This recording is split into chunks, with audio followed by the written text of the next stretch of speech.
দোল বা হোলি দুটোই রঙের উৎসব হলেও আলাদা আলাদা দিনে কেন পালন করা হয়? এর পেছনে কি বাঙালি আর অবাঙালিদের মধ্যে কোনো ইগোর লড়াই রয়েছে, নাকি এর পেছনে রয়েছে অন্য কোনো সত্য? আপনি সাবস্ক্রাইব করুন, আমি বলছি। হোলি মূলত পালিত হয় উত্তর ভারতে, আর দোলের কনসেপ্টটা রয়েছে পশ্চিমবঙ্গ এবং উড়িষ্যাতে। দুটোই রঙের উৎসব হলেও দুটোর পারপাস অফ সেলিব্রেশনটা একটু আলাদা। হোলি উৎসবে রং খেলার পেছনে মূলত দুটো কারণ রয়েছে। প্রথম কারণটা হলো প্রহ্লাদ এবং হোলিকা বলে দুটো পৌরাণিক চরিত্র রয়েছে। সেই গল্পে দুষ্টকে দমন করে সত্যের জয় হয়েছিল, তো সেই জয়কে উদযাপন করার জন্য রং খেলা হয়। ঠিক তেমনই রাধাকৃষ্ণের প্রেমলীলার উদযাপন হিসাবেও কিন্তু রং খেলা হয় হোলিতে। কিন্তু দোলে রং খেলার একটাই পারপাস, সেটা হলো রাধাকৃষ্ণের প্রেমলীলা। এবারে আসি দুটো আলাদা আলাদা দিনে কেন পালন করা হয়। একটু ভেবে দেখলে দেখতে পারবেন যে কখনো কখনো কিন্তু দোল আর হোলি একই দিনেও পালন করা হয়, ঠিক যেমনটা হয়েছিল 2023 সালে। এই দোল আর হোলি দুটোই কিন্তু আসলে ফাল্গুন মাসের পূর্ণিমা তিথিতে পালন করা হয়। এবার আপনার মনে প্রশ্ন আসবে, যদি পূর্ণিমা তিথিতেই হয় তাহলে দুটো আলাদা দিন কিভাবে হলো?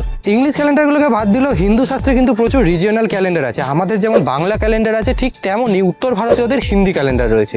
এবার এই সকল ক্যালেন্ডারগুলোতে তিথি নির্ধারণ করা হয় সূর্য এবং চন্দ্রের কৌণিক দূরত্ব অর্থাৎ অ্যাঙ্গুলার ডিস্টেন্সকে হিসাব করে। এবার বাংলা ক্যালেন্ডার হলো একটি সৌর ক্যালেন্ডার এবং হিন্দি ক্যালেন্ডার হলো একটি সৌরচান্দ্র ক্যালেন্ডার। আপাতত আমি এত জটিলতায় না গিয়ে সোজা ভাষায় বলি। ধরুন আজ রাত্রিবেলা পূর্ণিমা হবে, কিন্তু বাংলা ক্যালেন্ডার অনুযায়ী কিন্তু আজ পুরো দিনটাকেই পূর্ণিমা হিসাবে ধরা হবে। কিন্তু হিন্দি ক্যালেন্ডারে পূর্ণিমা তিথি হবে আগামীকাল, অর্থাৎ আজ রাতের পর প্রথম যখন সূর্য উদয় হবে তখন থেকে পূর্ণিমা তিথি শুরু হবে। তো এইবার আপনি বুঝতে পারছেন যে দোল আর হোলি দুটোই পূর্ণিমা তিথিতে হলেও আলাদা আলাদা দিনে কেন হয়। লক্ষ্মী পুজো কখনো কখনো সন্ধ্যের পর শুরু হয়, চলে পরের দিন সকাল অবধি। এবার প্রশ্ন হচ্ছে, দোল বা হোলিতে রং খেলা হয়ই বা কেন? আর দোল বা হোলির আগের দিন ন্যাড়া পোড়া বা বুড়ি পোড়ানো বা হোলিকা দহন কেন করা হয়? দ্বাপর যুগে শ্রীকৃষ্ণ তার ছোটবেলায় মা যশোদাকে একদিন জিজ্ঞেস করে। ফর রেফারেন্স এখানে বলে রাখি, হিন্দু শাস্ত্র মতে টোটাল 4টে যুগ হয়। প্রথমে হচ্ছে সত্য যুগ, তারপর ত্রেতা যুগ, তারপর দ্বাপর যুগ, তারপর হচ্ছে কলিযুগ।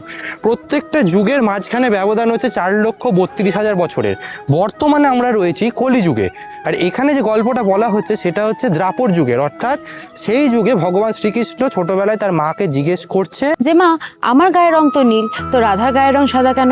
মা যশোদা হাসতে হাসতে মজার ছলে বলে ফেলে যে তাহলে রাধার গালেও রং মাখিয়ে দাও, তাহলে আর কোনো পার্থক্য থাকবে না। যদিও মা যশোদা এটা মজার ছলে বলেন, কিন্তু শ্রীকৃষ্ণ এটা সত্যি করে করার কথা ভেবে নেন। সে সখীদের সাথে রং বানান এবং রাধার গালে রং মাখিয়ে দেন। ফাল্গুনী মাসের পূর্ণিমা তিথির দিনে এই ঘটনাটা ঘটে। তাই জন্যই রাধাকৃষ্ণের এই অমর প্রেমলীলার কাহিনীর সিম্বল হিসাবে আজও দোল উৎসব ফাল্গুনী মাসের পূর্ণিমা তিথির দিন রং মাখিয়ে পালন করা হয়। এই এক সেকেন্ড, আপনার ভিডিওটা এতটা অবধি দেখছেন মানে নিশ্চয়ই ইন্টারেস্টিং লাগছে, কিন্তু সেটা আমরা কি করে বুঝবো? লাইক কমেন্ট কিছু একটা করুন। এবার আসা যাক হোলিকা দহন, বুড়ি পোড়া বা ন্যাড়া পোড়ার প্রসঙ্গে। সত্যযুগে ঋষি কাশ্যপ এবং দিতির 2 ছেলে এবং 1 মেয়ে ছিল। তাদের নাম ছিল হিরণ্যকশিপু, হিরণ্যক্ষ এবং হোলিকা। বিষ্ণুর 3য় অবতার অর্থাৎ বরাহ অবতার এই হিরণ্যককে বধ করেন।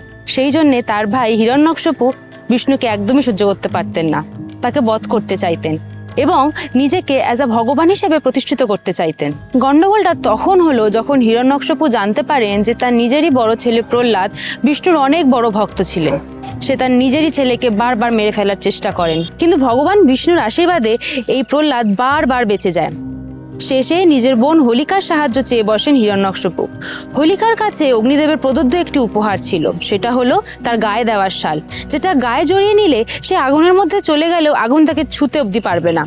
সেই শক্তির ব্যবহার করে হোলিকা প্রহ্লাদকে নিয়ে একটি বিশাল অগ্নিকুণ্ডের মধ্যে চলে যায়। সেখানেও বিষ্ণুর লীলায় সেই ম্যাজিক্যাল চাদর উড়ে চলে যায় প্রহ্লাদের গায়ে এবং হোলিকা সেই আগুনে পুড়ে ছাই হয়ে যান। তো এই পুরো জিনিসটা হয় ফাল্গুন মাসের পূর্ণিমা তিথির ঠিক আগের দিনই। তো সেই পৌরাণিক ইতিহাসকে মনে রাখার জন্য এবং দুষ্টের ওপর সত্যের জয়কে পালন করার জন্য আজ আমাদের ন্যাড়াপোড়া, কাল আমাদের দোল, অর্থাৎ আজও দোল বা হোলির আগের দিন ন্যাড়াপোড়া বা বুড়ি পোড়া বা হোলিকা দহন করা হয়। এতগুলো তথ্য রিসার্চ করে বার করতে সত্যি বেশ খানিকটা পরিশ্রম হয়। এবার আমাদের এই পরিশ্রম সার্থক হচ্ছে কি না আপনাদের রিয়াকশান দেখে বোঝা ছাড়া আমাদের কাছে আর তো কোনো উপায় নেই। তাই ভিডিওটা শুধু দেখে চলে যাবেন না, পছন্দ হলে লাইক করুন, না হলে ডিসলাইক করুন। কিছু বলার থাকলে বা কোনো ভুল খুঁজে পেলে কমেন্ট করে জানান। আপনাদের সাহায্য ছাড়া সত্যি খুব অসুবিধা হবে আমাদের গ্রো করতে।